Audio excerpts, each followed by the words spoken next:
So one of the things to pay attention for, in particular on sort of scale foliage junipers as well as on needle foliage junipers, is Minute Cypress Scale. It's a type of insect that can infect your juniper bonsai. And so this one has had a small population of it that I've been monitoring, because you don't want to necessarily start to treat it the first time you see one or two. This started as a smaller cluster kind of in the back of the tree, and it's slowly moved forward over the last year to where we're starting to see some yellowing and discoloration on the foliage. If you pull off maybe a smaller section, you'll be able to see on the inside of the leaves these little white round shapes, and those are the scale insects themselves. So they typically, at least on the needle junipers, they lay flat on the needle and will drain the tree of its energy, because they're a sap-sucking insect, and so that it just sort of slowly weakens it. But you'll start to see that discoloration first, and then if you follow up with a closer inspection, visually these ones are big enough you can see with your naked eye, but it's helpful to have some type of loop or other microscope to verify your findings. You start to observe it and kind of just keep an eye on it. But if you see it start to progress through the tree and sort of move to other portions of it, it's time to sort of start, considering what your treatment options are going to be.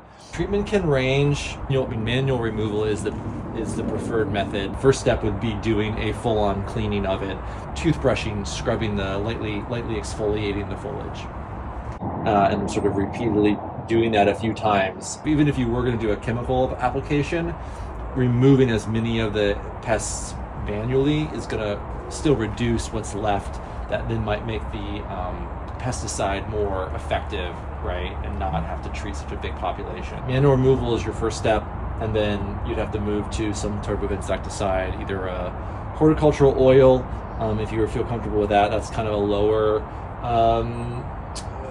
toxicity, it's a lower level chemical. It's sold more like over the counter and a little bit more affordable. Make sure you're reading the labels. I'm not sort of endorsing any of these treatments, so make sure you're following whatever manufacturer's recommendations. A healthy tree is going to be more resistant, and it's kind of coupled with this idea of nutrition being a method for fortifying the tree against insect and disease. I think, though, there is probably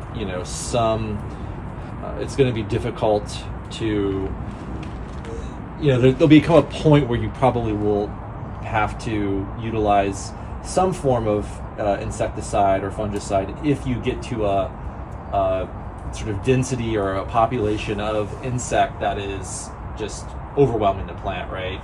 And so this one has been observed for a while, probably at least a year and a half. I've seen the insects present. I've been trying to rely on the nutritional balancing to help see if the tree can repel it.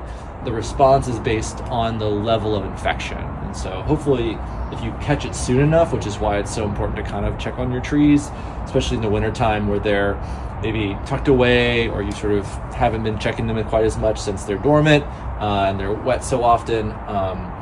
But if you can catch the insect population soon enough, you can maybe use these lower impact treatments to kind of control it until you maybe might need to escalate your treatment as you maybe are unable to see the control or to see the insects spreading throughout the tree. So it's kind of comes down to personal preference of how you want to intervene, but there's anything from manual removal to chemical interventions.